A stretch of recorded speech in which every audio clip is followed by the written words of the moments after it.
Ahora vamos a hablar con Santiago sobre una imagen que realmente nos conmovió a todos. La historia de estos dos niños chilenos que consolaron nada más y nada menos que al mejor jugador del mundo, Lionel Messi. Contanos un poco la historia. La historia va así. En medio de toda la algarabía por el primer campeonato continental de la selección chilena, nada más y nada menos que ante Argentina y en su propio estadio, en la propia capital de su país, la algarabía se apoderó de la marea roja, como se denomina la hinchada de la selección chilena.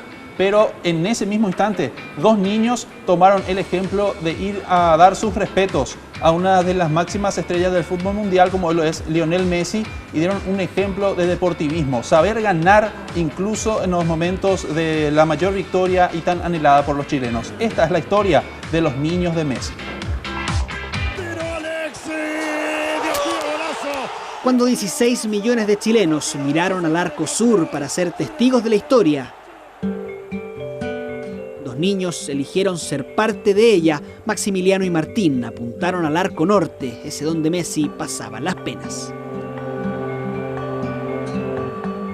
La imagen que dio la vuelta al mundo tiene a sus protagonistas en Pirque, fanáticos del fútbol y primos de Charles Aranguis, el volante que repartió 4 entradas para ir al Nacional. La verdad que iba a ir, pero Martín, el más chiquitito, es fanático de Messi. Se puso a llorar, hizo un escándalo que quería ir, entonces opté por pasarle el vehículo a mi hijo mayor y él llevó a su hermano, fueron los 4. ¿Cómo se gestó la foto? ¿Por qué fueron a consolar al crack del Barcelona? Vamos otra vez al Nacional, igual que ese día sábado, el más importante de sus vidas, el que casi se quedan fuera de la fiesta. Que mi hermano intenta adelantar un auto y el auto se pone en el lugar de acá.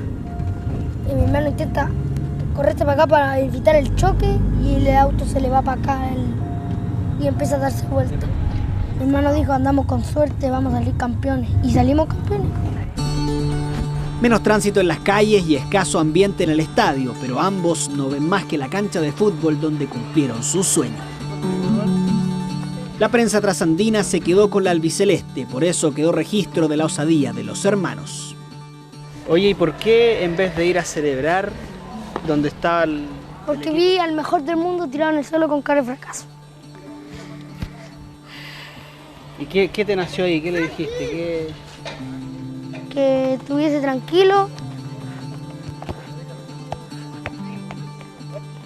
¿Ya? Que estuviese tranquilo, ¿qué más? Y que esta vez le había tocado Chile y que era la primera. ¿Cómo fue contigo? Bueno. ¿Qué te dijo? No. ¿Pero algún gesto? ¿Tú le dijiste algo a él? Sí. ¿Qué le dijiste? Lo saludé. ¿Y qué te dijo él? Hasta luego. Messi no fue el único, fueron varios los cracks inmortalizados con Max y Martín, pero serán la mano contenedora de uno y la mirada atónita del otro los gestos que perduren. Ábranlo, véanlo, ojalá que les guste, ¿ya? ¿Qué te pasó? Bacán. Yo no me veo. ¿Ah? Yo no me veo. Entonces cambio porque aquí se ve, pues. Ya cambié. Crúcenla ya. Su comuna también los premia, ya no son los Sandoval, son los niños de Messi, los que demostraron saber ganar. La actitud de ser ganadores, pero además ir a ayudar y a acercarse a su ídolo, ¿no es cierto? Toma. Gracias. Esto, ¿sabes para qué es? Es para que sirva de ejemplo para muchos niños. ¿Eh? Si tienen un ídolo, que se acerque nomás sin miedo. ¿Qué? Una tablet. ¡Una tablet! ¡Gracias! Pero que les sirva. Este miércoles volverán al colegio, no más cámaras, adiós a las entrevistas, se acabó la fama, pero se queda el recuerdo de una historia que sorprende, impacta y emociona. Eso les va a durar toda la vida.